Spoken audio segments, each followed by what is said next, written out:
Манай улсын мал сүлгийн тодорхой 2016 оны жилийн эцсийн байдлаар 61 саяд хүрсэн. Одоо хөдөө орон нутагт мал эд төлөлж байна. Энэ сар дуусахад бог мал үндсэндээ төлөлж дуусна. За харин бод малын хувьд малчид бичин жилийн үйл хатуухан болох байх гэдэг эцэг малаа оройтвож тавьсан. За 6 дугаар сар гэхэд бод мал төлөлж дуусах төлөвтэй байгаа юм байна.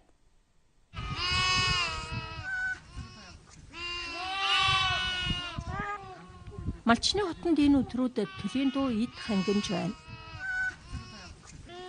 Одоогийн байдлаар нийт хэлтгч малын 50 орчим хувь буюу 13 сая төл мал хүлээн авагдана.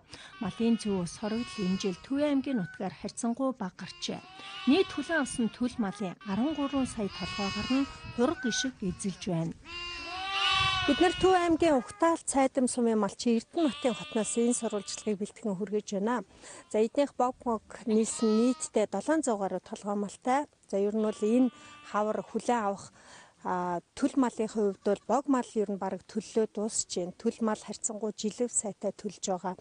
За харин бод малын хувьд бол бараг 5 сарыг дуустал төлөх хөлөө гэсэн зүйлийг бас Эрдэнэ хот малчин ярьж байлаа. Төл мал одоо том баг нийлсэн нэг 300 гадаг л хүлээж авна да. Мал хэр жилвтэй төрж? Гайгүй. Мал жилвтэй.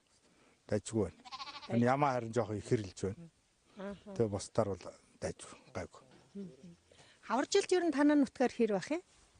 Энэ хаваржилтвал жоохон хуурайшлахтай салхишуур гихтэл байна та. Тэгээ одоо нойтын орохгүй, цасэр нь орохгүй л байна. Эрдэнэ хот бидэнд бичин жил хатуухан хүүтэн цас ихтэй үйл болох байх гэ бэлтгэлээ сайн бацаасан. Ер нь малаа өсгөхийг гэвэл уггүй хөдөлмөрлөх хэрэгтэй. Хэн ажилтай анкеттай байна. Тэр айлын мал сүрэг яг л үрчгийн үр дээр өсдөг бас л буянтай ажил шүүтэй хэмээн ярьжлаа. Тэдний өвөл зориулсан малын өвс тэжэл өнөөж дуусаагүй харагдан лээ. Өнгөрсөн өвөл одоо гайгүй. Ер нь бичин жилээр нь хатуухан болно гэж бодоод ер нь би жоохон хоц ухнаа богийнхаа юу баг тавьсан. Харин гайгүй харьцангуй гайгүй. Энэ жил бол сайхан жил болж. Дулаахан цас бахтай сайхан жил болж өнгөрсөн. Энэ жил улсын хэмжээнд нийт хүлээн аваад байгаа төл малын ердөө 10 хүрэхгүй хувийг бод мал эзэлж байна.